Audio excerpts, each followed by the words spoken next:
السلام علیکم ورحمۃ اللہ۔ جناب کیا حال چال ہے؟ امید ہے سب لوگ خیریت سے ہوں گے اور اللہ کا شکر ہے میں بھی خیریت سے ہوں۔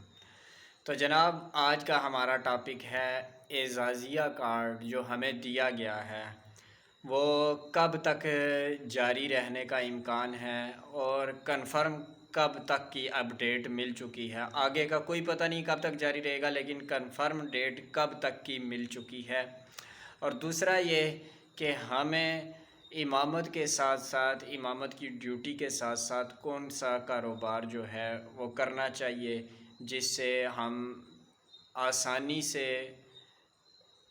کر سکیں اور اس میں امامت کی ڈیوٹی رکاوٹ نہ بن سکے، کیونکہ بہت ساری ایسے بزنس ہیں جس میں اگر ائمہ حضرات جس کو سٹارٹ کرتے ہیں، جس بزنس کے اندر اترتے ہیں تو ڈیوٹی متاثر ہوتی ہے، لیکن کچھ کام ایسے ہیں جن سے ڈیوٹی متاثر نہیں ہو سکتی۔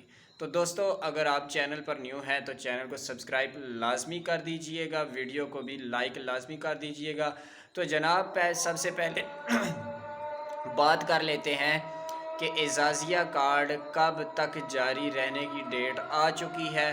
تو جناب 2027 کا جو پورا سال ہے اس میں کنفرم ہے کہ اعزازیہ کی رقم چلتی رہے گی۔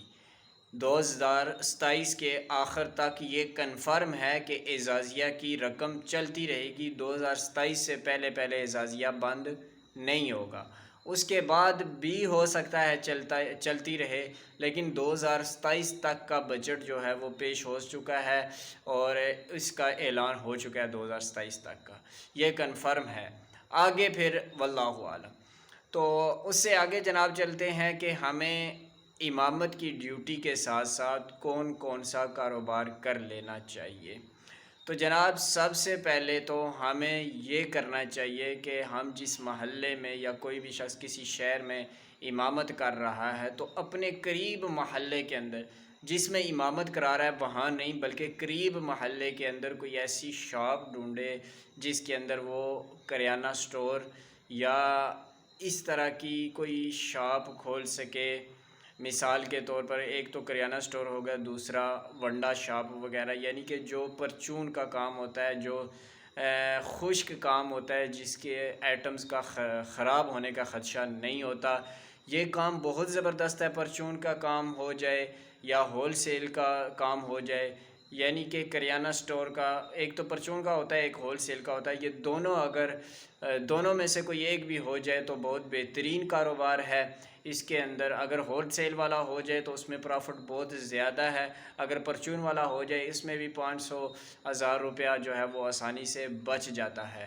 اگر زیادہ چلتی ہے تو زیادہ بھی بچ سکتا ہے، اگر کم چلتی ہے تو کم بچے گا۔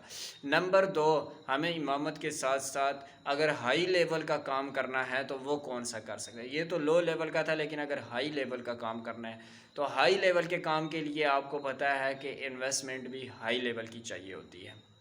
لیکن اگر آپ انویسٹمنٹ ہائی لیول کی نہیں کرنا چاہتے، چھوٹے سے شروع کرنا چاہتے ہیں تو بھی آسان ہے۔ مثال کے طور پر آپ 50 مرغیاں رکھ لیتے ہیں اپنی گھر کی چھت کے اوپر، جناب آپ کو پورا سال جو ہے 800,000 روپیہ ڈیلی آپ لوگ کی بچت جو ہے وہ ہوتی رہے گی۔ آپ کو اس چیز کی ٹینشن نہیں ہوگی کہ جناب خرچہ کہاں سے کریں، پیسے کہاں سے آئیں گے۔ ہر روز 800,000 روپیہ آپ کی جیب میں بچت کی صورت میں آتا رہے گا، اگر زیادہ رکھتے ہیں تو زیادہ آئے گا۔ نمبر 2، آپ کوئی ایسی بچھڑی لیں جو نسل کی ہو، اعلیٰ نسل کی، چھوٹی لے لیں، 1.5 سال 2 سال محنت کریں، انشاءاللہ 2 سال کے بعد ایسی نسل کی گائے یا بچھڑی ہو جو 15-20 کلو دودھ دینے والی ہو۔ تو جناب اگر 15-20 کلو دودھ گائے دیتی ہے تو آپ خود حساب لگا لیں آپ کہاں تک جا سکتے ہیں، اپنی امامت کے ساتھ ساتھ کتنا بڑا کاروبار کر سکتے ہیں۔ یہ کام ایسا ہے جو ہائی لیول کا ہے۔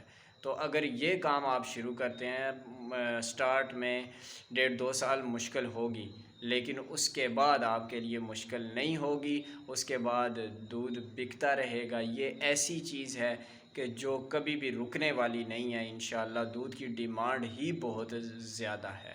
تو جناب کوئی نہ کوئی کام کسی نہ کسی طرف ان پیسوں کو انویسٹ کریں۔